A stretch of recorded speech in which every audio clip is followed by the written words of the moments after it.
tema hoy, hermano, que vamos a predicar es exactamente sobre diezmo y ofrenda, el camino para la bendición. Una manera también de hacer misiones. Espero que el tema que no haya perdido vuestra atención por razón del tema. Prometo ser bíblico, no ofensivo, bíblico. Y para eso me gustaría que tú encendiera tu Biblia. Me parece que está teniendo algunos problemitas acá. Encienda tu Biblia, abra tu Biblia y acompañe el texto que está en Malaquías capítulo 3, versículos 6 al 12. Capítulo 3, versículos 6 al 12. No vamos a forzar interpretación. ¿Cadê los intérpretes de la Biblia acá? Quiero ver. Quiero que vosotros interpretéis junto conmigo. Y si estoy haciendo una interpretación fuera de las Escrituras, por favor, después habla conmigo, ¿vale? Pero vamos a interpretar este texto para ver lo que Dios habla a través del profeta Malaquías. El tema de mayordomía cristiana, financiero, ofrenda y diezmo es muy amplio en las Escrituras y no se puede agotar un tema en una prédica de 40 minutos. Por eso mi intención no es formar muchos argumentos para convenceros. Así que quiero detenerme a hablar sobre diezmo y ofrenda, el camino de la bendición, con base en el libro del profeta Malaquías, especialmente en estos 6 versículos. Es verdad que hay mucha cosa, pero vamos a tener otras oportunidades para hablar. Ahora vamos a fijarnos dentro de este texto. Vamos a leer, lean conmigo y por favor no se aparte del texto, porque vamos a quedarnos en el texto, ¿ok? Dice, porque yo Jehová no cambio. Por esto, hijos de Jacob, no habéis sido consumidos. Está hablando en referencia a Israel, ¿no? Desde los días de vuestros padres os habéis apartado de mis leyes y no las guardasteis. Leyes plural, no solo de algo, de una cosa. Volveos a mí y yo me volveré a vosotros. ¿Ha dicho quién? Presta atención en Jehová de los ejércitos, como se repite en este texto. ¿En qué más dijisteis, en qué hemos de volvernos? ¿Robará el hombre a Dios? Pues vosotros me habéis robado. Y dijisteis, ¿en qué te hemos robado? En vuestros diezmos y ofrendas. Malditos sois con maldición, porque vosotros, la nación toda, no solo los sacerdotes, me habéis robado. Traed todos los diezmos al alfolí, y haya alimento en mi casa. Probadme, y probadme ahora en esto, dice Jehová de los ejércitos, si no os abriré las ventanas de los cielos, y derramaré sobre vosotros bendición hasta que sobreabunde. Reprenderé también por vosotros el devorador y no os destruiré, y no os destruirá el fruto de la tierra, ni vuestra vid en el campo será estéril, dice el Señor, Jehová de los ejércitos. Y todas las naciones os dirán bienaventurado, porque seréis tierra deseable, dice ¿quién?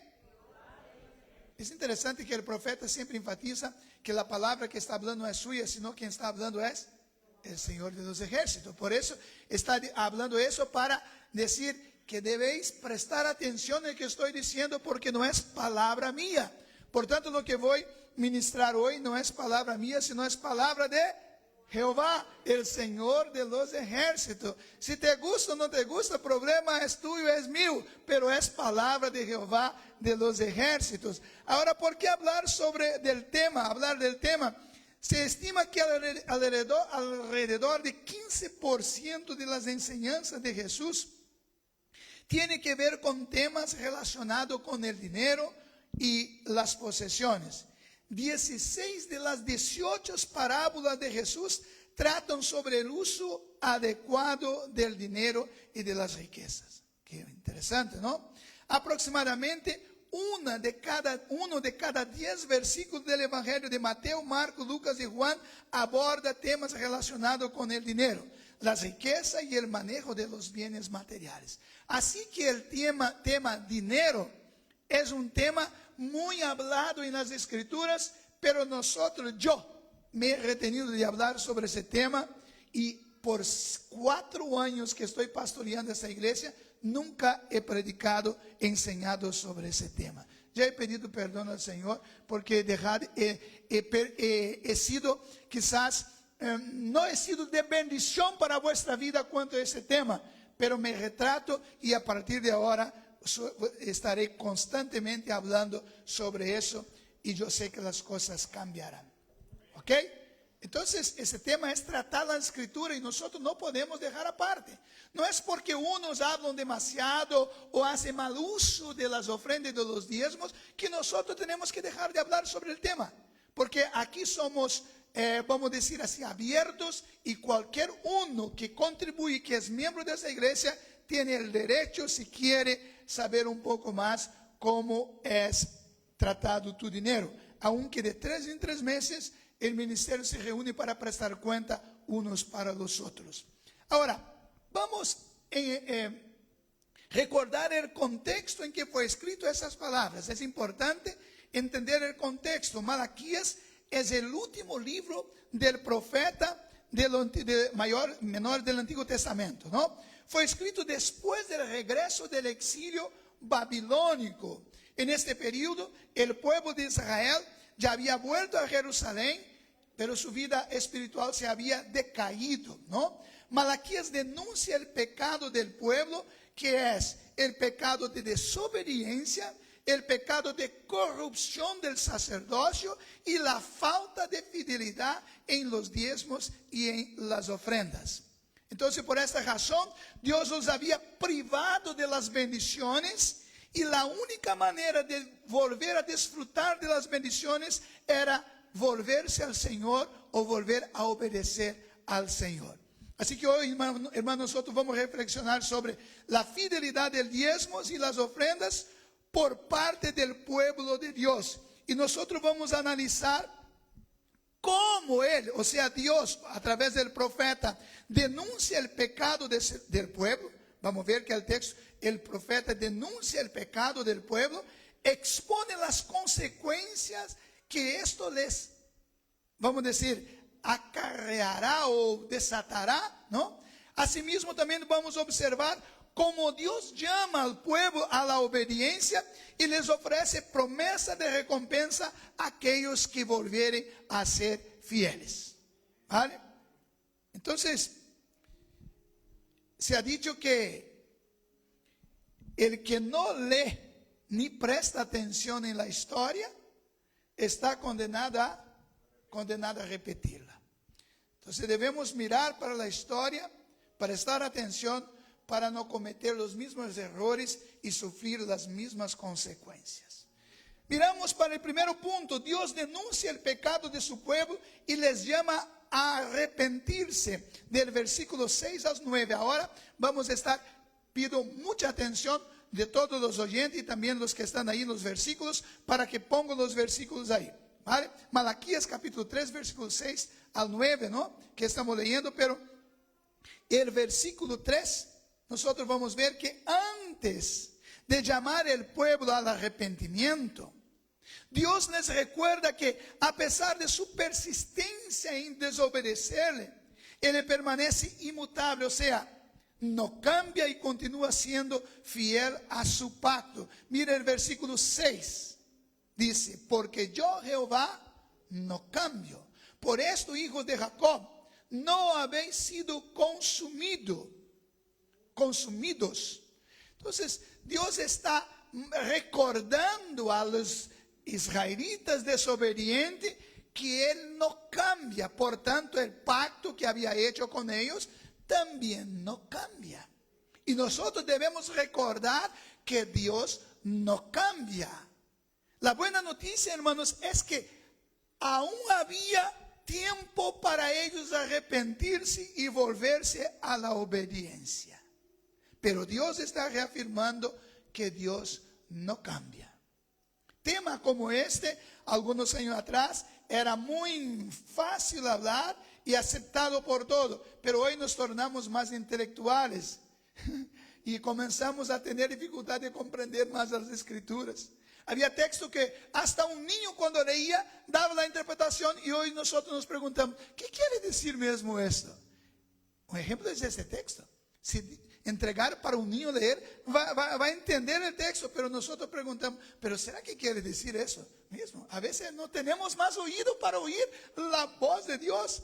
Entonces, primero Dios, entonces, Él muestra que Él no cambia. Ahora, mira el versículo 7, como Dios denuncia el pecado de su pueblo. Él dijo, desde los días de vuestros padres os habéis apartado de mis leyes y no las guardasteis. Volveos a mí y yo me volveré a vosotros, ha dicho Jehová de los ejércitos. Mas dijisteis, ¿en qué hemos de volvernos? Entonces Dios recuerda a Israel que su desobediencia no es cosa reciente, sino que viene desde los tiempos antiguos, o sea, desde el inicio de su pueblo. Aunque el pueblo persistía en su rebeldía, Dios todavía les extiende la invitación amorosa, que es una oferta de restauración de su relación con Él, diciendo, volved a mí. Pero hermano, el pueblo estaba ciego y no tenía conciencia de su pecado, y al preguntar, volved a mí, o sea, ¿en qué hemos de volver? Un problema muy serio es la ceguera espiritual, o el ciego que no quiere ver, porque Dios está mostrando su desobediencia y ellos están diciendo, ¿dónde está mi desobediencia? ¿Ah? Esta es la ceguera espiritual. Hacer preguntas, hermanos, y nos ayuda a reflexionar y cuestionar nuestras creencias. Es un método bueno hacer preguntas para evaluarnos. Entonces, vamos a hacer algunas preguntas sobre esta parte. ¿Cuánto tiempo estamos siendo rebeldes y desobedientes a Dios? Haga para ti. ¿Cuánto tiempo Dios me está llamando y diciéndome, volvé a mí? Y ahora no estoy hablando solo en las ofrendas y diezmos, pero volvé a mí en tantas áreas de la vida. Otra pregunta, ¿hemos reconocido nuestra desobediencia o hemos perdido la conciencia de pecado? Una de las enfermedades que la Biblia trata como una enfermedad que es transmisible, se llama ¿cómo? No, la Biblia no habla de la sida, es reciente, ¿no? La lepra o hanseníasis, así que dice, ¿no? Es una enfermedad que se transmite de un lado, de una persona para otra, pero también el miembro afectado se torna un miembro insensible. Se puede tocar y no siente nada. Por eso una de las pruebas que el sacerdote hacía para ver si una persona estaba con lepra o no, era coger una aguja y pinchar. Si no sintiera nada, entonces es porque era lepra. Y a veces el pecado es como una lepra que nos deja cauterizada nuestra mente. Y a veces, por ejemplo, estoy predicando aquí y el efecto está siendo distinto en las personas. Algunos pueden ponerse a la oposición, otros ni siquiera vale, eso no me importa. Y otros están sintiendo, debo volver a Dios. Así es, pero debemos preguntarnos, ¿realmente no hemos perdido la conciencia de pecado? ¿Te acuerdas que la Biblia nos advierte diciendo que en los últimos días las iglesias no sufrirían más o no soportarían más la sana doctrina? Teniendo comezón en los oídos, amontonarían para sí doctores, conforme su concupiscencia, para escuchar lo que le gusta oír. Entonces, está llegando tiempo que los pastores están teniendo dificultad de predicar sobre ciertos textos bíblicos. Y hay algunos textos que está siendo un tabú hablar. Pero, ¿será que aún tenemos oído para oír la buena palabra del Señor? Entonces, la primera la primera cosa que Dios hace, denuncia el pecado de su pueblo. Porque Dios no puede llamar a nadie a arrepentirse sin primero convencerle de sus pecados. Tú no puedes volver si no te das cuenta del estado en que se encuentra. Entonces, Dios lo primero que hizo, primero mostró que Él no cambia, y segundo, que ellos estaban en pecado. Ahora, Dios acusa a su pueblo. ¿De cuál acusación de su pueblo? Primero dijo, vosotros habéis apartado de mí. Ahora ellos cuestionan a Dios y dicen, ¿en qué te hemos desobedecido? Y Dios entonces tiene que hablar. Mira el versículo 8, Dios acusa a su pueblo de robarle a Él. Dice, ¿robará el hombre a Dios? Es una pregunta retórica, esperando una respuesta positiva. La verdad, Dios está diciendo, a mí nada me roba. Perdona, nadie me roba. Oh, ¿cómo así? ¿Por qué entonces está diciendo que están me robando? O sea, nadie puede hacer cosas que huyan de mi visión, de mi mirada. Yo sé lo que están haciendo. Vosotros me roban, pero la verdad no podéis robarme. Pero digo así, pues vosotros me habéis robado. ¿Entiende aquí el juego de palabras? Vosotros me habéis robado, aún sabiendo que no puede robarme, porque yo sé de todo. Y vosotros decís, y dijisteis, ¿en qué te hemos robado? Y entonces Dios dijo, en vuestros diezmos de ofrenda. Hermanos, Dios no quiere avergonzarnos en nada. No quiere avergonzar. No quiere exponer nuestro pecado. Dios habla con nosotros a través de su palabra, y el Espíritu Santo nos convence de nuestro pecado. Pero cuando el Espíritu Santo convence y nosotros lo rechazamos, entonces a veces Dios tiene que exponer nuestro pecado. ¿Te acuerdas del pecado de acá? Que Dios le dio tanta oportunidad para acá. ¿Cuántas oportunidades? Primero, Él reunió todas las tribus, ¿no? las familias, y echó suerte, y cayó sobre la suerte de la familia que estaba acá. Pero Él dijo, eso es casualidad. Y Dios estaba hablando con él, tú eres un ladrón, tú eres desobediente, robó cosas, cogió cosas que no debía coger. Pero otra oportunidad y cayó la familia de él. No, debe ser casualidad, no debe ser Dios hablando con él. Después cae, hasta que llegó al punto de decir, eres tú, de exponer el pecado.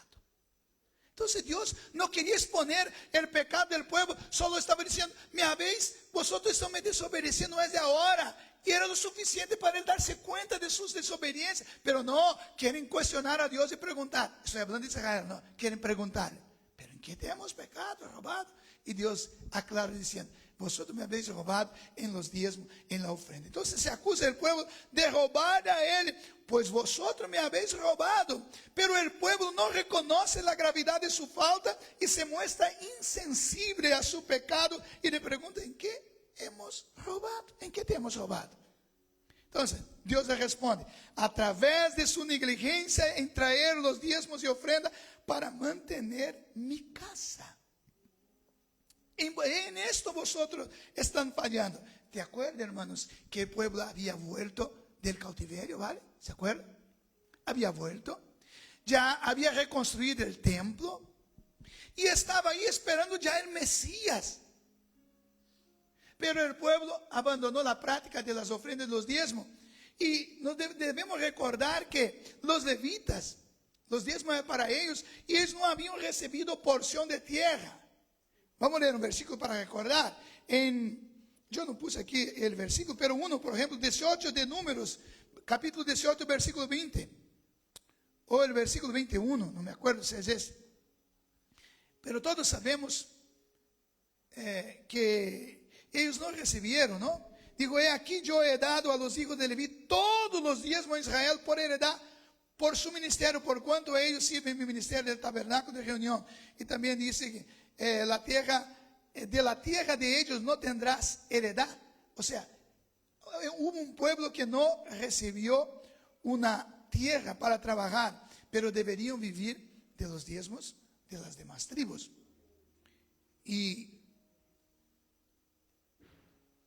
Pero las tribus que deberían traer el diezmo no estaban trayendo. Y los levitas tuvieron que dejar las cosas de Dios y volver a trabajar. Y Dios está hablando que está, vamos a decir, disciplinando su pueblo, y nosotros vamos a ver. Pero el pueblo no se da cuenta de la disciplina de Dios. Y hay creyente que está sufriendo y no se da cuenta que es muchas veces por causa de la desobediencia. La pregunta que debemos hacer para reflexionar es, ¿no estamos nosotros también robando a Dios? Claro, yo pregunto así porque si yo digo que estás robando, van a decir que estoy acusando a vosotros. Entonces yo dejo que cada uno haga la pregunta para sí mismo. ¿No estoy yo robando a Dios? Pero, pastor, no entregar el diezmo de ofrenda no es robar. Bueno, es tu interpretación. La Biblia está llamando de... Ahora, se puede robar a Dios de dos maneras. Primera, dejando de entregarle a Él lo que le pertenece. Y segundo es reteniendo parte de lo que le pertenece. Y ahora es más grave todavía, ¿no? Porque corremos el riesgo de manifestar a Dios una fidelidad parcial cuanto a las finanzas, ¿no? Porque hubo una familia que intentó hacer algo parecido, ¿no? Ananías y Zafira, ¿no? Que vendieron una propiedad y todo estaba entregando, entonces también quisieron entregar, pero solo dieron una parte, mintiendo que estaban dando todo. El problema no es dar la mitad, hermano. El problema es decir que estaba dando todo, intentando robar a Dios, que no se puede. Entonces la pregunta es que podemos pecar o entregar a Dios parte. Y mira, en Proverbios capítulo 11, versículo 24, hay una advertencia, una enseñanza que dice, hay quienes reparten y les es añadido más. Hay quienes retienen más de lo que es justo, pero vienen para pobreza. Lo que quedamos para nosotros, lo que no nos pertenece, no es para enriquecernos, sino para empobrecernos. Ahora, ¿por qué deberemos devolver a Dios lo que Él nos pide? ¿Cuál es el principio de devolver a Dios lo que Él nos pide? Es porque todo pertenece a Dios. Primero de Crónicas, capítulo 29, versículo 14. Mientras nosotros no tengamos conciencia de todo lo que tenemos pertenece a Dios, nosotros no vamos a querer entregar lo que Él nos pide. Mira, ¿por qué? ¿Quién soy yo? ¿Y quién es mi pueblo para que pudiésemos ofrecer voluntariamente cosas semejantes? Pues todo es ¿de quién? Y de lo recibido de tu mano te damos. Entonces, el rey está diciendo así, ¿cómo que puedo dar? La verdad, solo puedo dar de lo que ya he recibido. Entonces, cuando nosotros ofrendamos, estamos dando a Dios de lo que ya hemos recibido de Él. Primero recibimos, después lo damos, porque todo lo pertenece a Él. Mira lo que dice Salmo 24 y 1. 24 y 1, Salmo 24 y 1. Salmos. Porque de Jehová es la tierra y el mundo. Entonces, es decir, toda la creación de Dios, la plenitud de la creación y también lo que en Él habita. O sea, tú y yo también somos de Él. Todo es de Él. Por tanto, si comprendemos eso, entonces podemos devolver. Cuando no somos fieles en el cumplimiento de nuestras ofrendas y diezmos, no solo estamos incurriendo en desobediencia al mandamiento divino, sino que también estamos manifestando ingratitud y una falta de sumisión a su soberanía. Todo es de... Los diezmos fueron dados principalmente a Israel con propósito de ellos recordar a Dios. Ellos no tenían tierra y ahora tenían. Y al entregar la 10ª parte, estaban recordando, Dios nos ha dado una tierra. No podemos olvidarnos de eso. Entonces, el diezmar era una manera de mantener el temor hacia Dios. Ahora, Dios enseña, hemos visto, que este punto, sobre que Dios acusa a su pueblo de robarle a Él, ¿no? Y ahora Dios enseña las consecuencias de robarle a Él. Dios muestra que Él no cambia, denuncia el pecado del pueblo, llama al arrepentimiento y muestra la consecuencia de continuar en desobediencia. ¿Cuáles son las consecuencias? Vea el versículo 9. Versículo 9. Malaquías: malditos sois con maldición, porque vosotros, la nación toda, me habéis robado. Entonces la consecuencia era maldición. Debido a la infidelidad de Israel cuanto a los diezmos y ofrendas, el pueblo estaba bajo maldición. La falta de generosidad y obediencia a las leyes de Dios había traído pobreza y sufrimiento. Esa es la consecuencia que el pueblo estaba teniendo. Estaba maldecido, así que dice, por... ¿Quién es que los maldijo acá? Porque nosotros atribuimos, no, el diablo que me maldijo, me maldice. No es que Dios, hermano, maldice en el sentido de, Dios simplemente quita su mano de misericordia a su favor. La desobediencia lo que puso fue un bloqueo entre Dios y su pueblo. La puerta de las bendiciones financieras, de la provisión, se había cerrado, pero no es Dios de cierta manera. De cierta manera el pueblo, su actitud cerró. Mira, a veces nosotros cerramos las oportunidades que Dios nos da. Y a veces decimos, el hermano no me da más la oportunidad. A veces nosotros que cerramos la oportunidad. Porque cuando tenemos la oportunidad, no aprovechamos. Entonces cerramos la oportunidad. Y aquí el pueblo está cerrando la oportunidad. Dios está con ganas, lleno de las manos de bendición, queriendo derramar sobre el pueblo. Pero el pueblo, la desobediencia. ¿Usted piensa que Dios puede bendecir al desobediente? Él no puede. Es en contra a Él. Entonces no puede. Entonces, debido a esa infidelidad, Dios había cerrado los cielos y el pueblo estaba pobre. La pregunta que hacemos, hermanos, es, ¿te consideras bendecido o maldecido? La causa del sufrimiento y la pobreza en la vida de muchos ¿no sería consecuencia también de estar robando a Dios? ¿Será que merece pena robarle a Dios? Entonces Dios está aquí enseñando las consecuencias que el pueblo estaba teniendo de robarle a Él. Ahora, mire cómo es maravilloso. Vamos a volver a la reflexión del texto. Dios primero se presenta diciendo, yo no cambio, yo permanezco con el pacto con vosotros.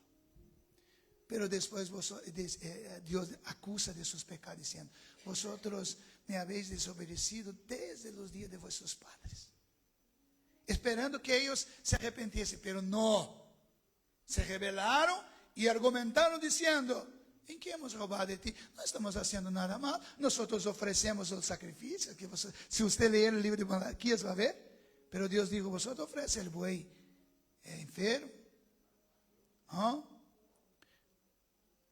Pero ¿en qué te hemos desobedecido? Y entre las desobediencias Dios muestra la desobediencia. Vosotros me habéis robado en los diezmos y las ofrendas.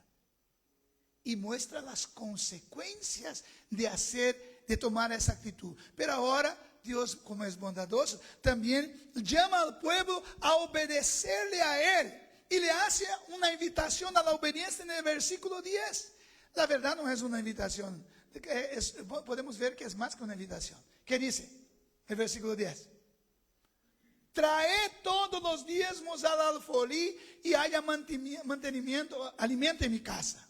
Y probadme ahora en esto, dice Jehová de los ejércitos, si no os abriré las ventanas de los cielos y derramaré sobre vosotros bendición hasta que sobreabunde. Observe una cosa, hermanos. Aquí yo dije que es vamos a decir, una invitación, pero aquí Dios está ordenando. Él dijo, traer, entonces es una orden, no una petición. Está ordenando traer. Y también dice que el diezmo debe ser entregado en su totalidad, no parte, porque digo, traer, ¿qué más? Todos los diezmos. En este contexto había diezmo de frutos, diezmo de animales, así por traer todo. De todos los diezmos, pero también nos dice dónde deberían llevarlo: al alfolí, al granero del templo. A veces nosotros corremos el riesgo de querer administrar el diezmo, ¿no? Y principalmente nosotros que venimos de nuestros países, y a veces somos tentados a continuar contribuyendo, diezmando en la iglesia que hacíamos parte. Pero ¿será que es así que la Biblia está enseñando? No, está enseñando a llevar el diezmo ¿a dónde? A donde congrega, a donde escucha la palabra. Pero hay una necesidad mayor, hermano. Si Dios quería que tú continuases diezmando allá, te dejaba allá. Si quiere mandar una ofrenda, es libre, pero el primer compromiso es donde tú congregas. Porque si necesitar alguna cosa, tu pastor de allá do outro lado no va a venir aquí coger si for falta de dinero, entonces no va a poder pagar un billete para que venga acá. Va a tener que recurrir a los hermanos de acá, a la iglesia de acá. Entonces, en lugar de contribuir, traer. No soy yo que estoy diciendo, es el texto. Llevar ¿a dónde? En la casa, en el templo, en el lugar donde congrega. Ahora, se dice el propósito: para que haya alimento en mi casa. Yo sé que algunos dicen, pero pastor, el diezmo es para ayudar a la viuda y a los pobres. Es verdad, es uno de los propósitos también, pero es tan poco el grupo de comprometidos que los diezmos ni siquiera da para cubrir los gastos del lugar. ¿Cómo que va a ayudar a la viuda? Si todos fuesen fieles, seguro que sobraría para ayudar a la viuda también. Entonces, Dios está aquí haciendo una invitación a la obediencia y les da libertad para poner a prueba su fidelidad. Él dijo, y probadme ahora en esto. Esta, hermano, es una de las pocas veces en la Biblia donde Dios desafía a su pueblo a poner en prueba su fidelidad. Él dijo, probadme en esto. Un reto, te desafío. Te desafío, si tú cumplir eso, si no serás recompensado. Pero pastor, es que yo ya he dado el diezmo 1 mes, 2 meses, pero no vi cambio ninguno. Hermano, experimente ir en el gimnasio y hacer ejercicio un día. No pienses que va a quedar venir fuerte. Estos días he visto un video que fueron al gimnasio, él estaba bastante gordito y se hizo un montón y después miró para la barriga y dijo, pensó que los días de ejercicio ya iba a cambiar. No, es una práctica constante y el resultado vamos teniendo a la medida que proseguimos.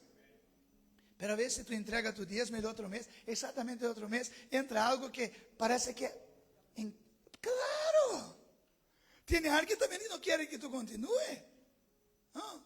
No te desanima cuando vas al gimnasio. Y no, a veces ve otros logrando todo y tú no logras, pero persiste para ver si no va cambiando las cosas. Entonces Dios está haciendo un reto. No soy yo, hermanos, que estoy haciendo ese reto, es Dios que está haciendo. Y digo, probadme ¿en qué? En esto ¿qué? En entregar, en ofrendar y en diezmar. Hagan prueba de mí. Y les hace promesa a los obedientes, versículo 10, ¿no?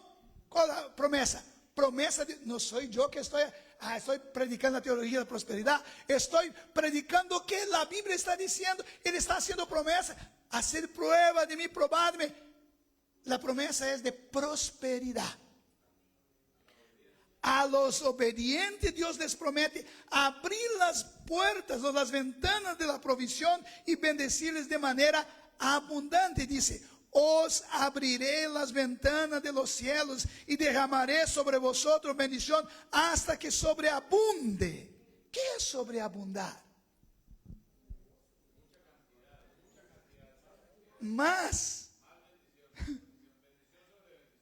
Hermanos, o nosotros creemos en las escrituras o no creemos en la palabra. Porque a veces nosotros solo creemos en lo que nos interesa, ¿no? Eso yo creo es palabra de Dios, pero este texto no es palabra de Dios, ¿no? Para muchos es palabra de Dios. Si nosotros escuchamos, nosotros vamos a tener la recompensa. Y también no solo promete prosperidad, sino promete ¿qué? Protección. Dice, reprenderé también por vosotros al devorador. Y algunos dicen, pastor, aquí unos dicen, el devorador es el diablo, un espíritu es el diablo, el devorador, el devorador. En ese contexto aquí, ¿quién era el devorador? Claro, las plagas, los insectos, sí. Pero era la herramienta que Dios usaba para disciplinar el pueblo. Pero hoy, si tú no trabajas en la agricultura, Dios no va a usar las mismas herramientas. Pero hay herramientas. Vamos a ver una cosa, digo, por causa de vosotros reprenderé el devorador y no os destruirá el fruto de la tierra. No es Dios que destruye, es el devorador. Ni vuestra vida en el campo será estéril, dice Jehová de los ejércitos. Entonces hay una promesa de protección divina para los que obedecen a Dios. Una promesa de Dios de protección. En el contexto, claro, de Israel, era otro ejemplo, Salomón. En 2 Crónicas 7:13 dijo así: si yo cerrare los cielos para que no haya lluvia, está hablando del medio de Dios disciplinar al pueblo cuando ellos estaban en desobediencia. Dios usaba tres cosas. Primero, cerraba los cielos para que no diera la lluvia. Israel era un pueblo agricultor, vivía de la agricultura, necesitaba de la lluvia. Y se mandara la langosta que consume la tierra. O sea, yo mando la lluvia, la semilla crece y brota, pero después que están los frutos casi prontos para cosechar, Dios puede enviar la langosta para consumir la tierra. Y si enviara la pestilencia a mi pueblo. Entonces, era la manera que Dios usaba para disciplinar al pueblo. Porque el pueblo vivía de la agricultura.